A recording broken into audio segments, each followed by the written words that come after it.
2003 Chevy Suburban. Emergency brake pedal goes straight to the floor. I pulled these off and the shoes are chewed up and way out of adjustment. So I'm going to show you how to change the emergency brake shoes on your 2003 Chevy Suburban. I'm Brian Eslick from How To Automotive. I'm going to walk you through the process now. First what we're going to do is take the caliper off. So we're going to take the caliper off first, but we're not going to take the whole caliper apart because the brake lining pads themselves are in decent shape. So what we're going to do is reach around back, and there's two 18mm bolts. You're going to take those two out, one on the top and one a little lower on the bottom down there. Take those out, set those aside. Once you got those aside, you can pry it off, and the whole caliper assembly will come off as one piece. And just set it up here on your suspension. Set it up out of the way. So now you can slide, make sure your emergency brake is not on, and you should be able to slide the rotor right off. So your rotor's off, and as you can see, half the shoe is missing.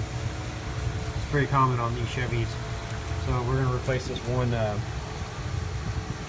emergency brake shoe here. The other side happens to be in good shape, and you can actually change them you can order the pads and change them one at a time. Since they're emergency brakes, they're not a lot of moving parts. It's not necessary to change them in pairs. You can do one side if you want to. So to do that, right here we're going to remove this one little screw that holds the pad down, the keeper. So once you get the screw out, the whole little keeper will come out. It looks like this. You set that aside. Most of the time when you get these in the kit, they come with brand new keepers, and we're going to use the new ones. So now what we're going to do is we're going to pry, or push the shoes up until they come off the little piston here, like so. Now in the book they actually tell you to take the differential out, take the pin out, and take the axles off. But I found that if you just rotate these in a certain way, like so, they'll come off just like that. You don't have to take the axle off. Now to get the new one back on, what we're going to do is put it in like so, and kind of rotate it and pop it on. Now before we get too carried away, what we're going to do is adjust our adjuster back in, like so. So we're going to adjust it back in, and then we'll put the shoe on. So you want these to be straight up and down, like so. You put the shoe on,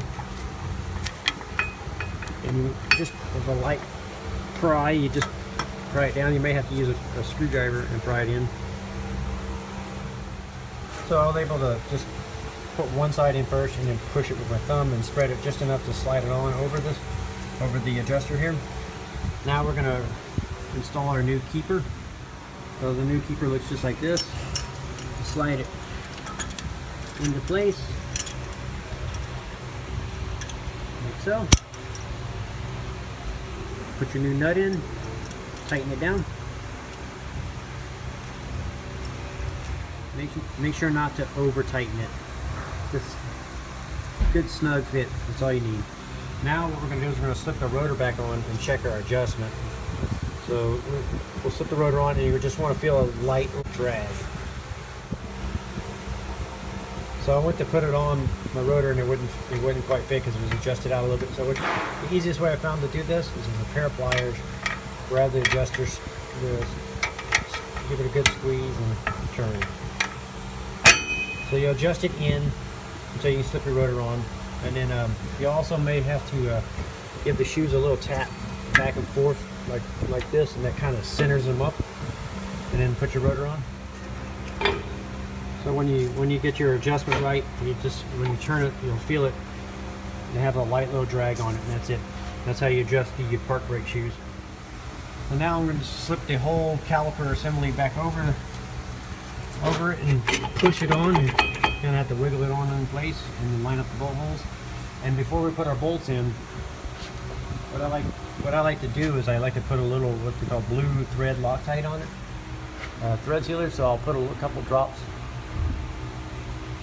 on the threads, and that's like it prevents the bolts from backing back out. It's kind of like a lock washer, but it's kind of a glue that you put on threads.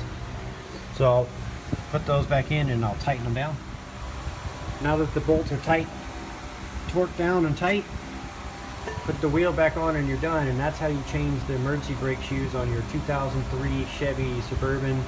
It works on your Tahoes. It also works on the pickups, the same setup.